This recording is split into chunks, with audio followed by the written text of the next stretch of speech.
جب نبی علیہ السلام نے دعوت دی قولوا لا الہ الا اللہ کہ لا الہ الا اللہ کہو، لا الہ الا اللہ کا اقرار و اعتراف کرو، تو اس کلمے سے وہ کیا سمجھے؟ وہ انہوں نے بتا دیا کہ یہ کلمہ لا الہ الا اللہ اگر اس کا اعتراف ہم کر لیں تو معنی معبود صرف ایک ہے، اتنے سارے معبود ختم، صرف ایک معبود ہے، ایک عبادت کے لائق ہے، ایک ذات۔ یہ کفار قریش کا فہم تھا، یعنی صحیح سمجھے وہ،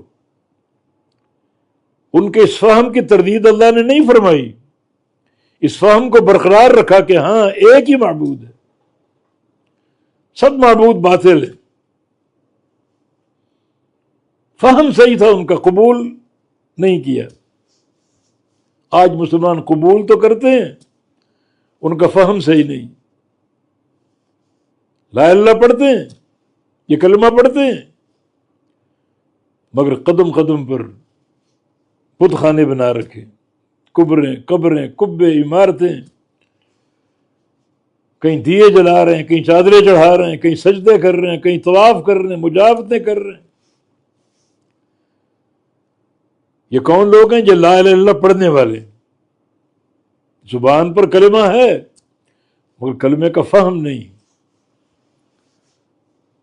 بلکہ کفار قریش کے چند بت تھے، ہو سکتا ہے وہ سینکڑوں کی تعداد میں ہو، اور آج کلمہ کو لوگوں نے لاکھوں معبود بنا لیے، قدم قدم پر قبریں کبے دنیا بھر میں پھیلے ہوئے۔ یہ کلمہ کو لوگوں کا حال۔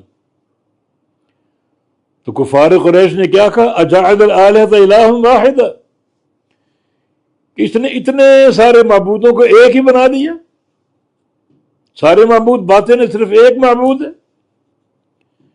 ان ھذا لشیء عجاب، یہ تو بہت ہی عجیب چیز ہے۔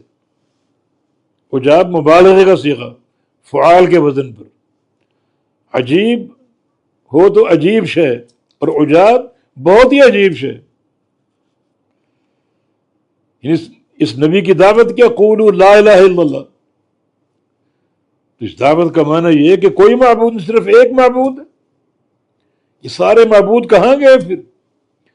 ہمارے باپ دادا ان کو پوجنے والے سب ختم، صرف ایک ہی معبود ہے۔ اس دعوت کو سمجھے صحیح وہ، لیکن قبول نہیں کیا۔ آج قبول کرنے والے اس کلمے کو سمجھتے نہیں، کلمہ بھی پڑھتے ہیں اور قدم قدم پر طاغوت اور درگاہیں اور عمارتیں اور قبریں، زندوں کو، مردوں کو، بلکہ پتھروں کو، درختوں کو، بلکہ دھاگوں کو، جانوروں کو مشکل کشا مانتے ہیں۔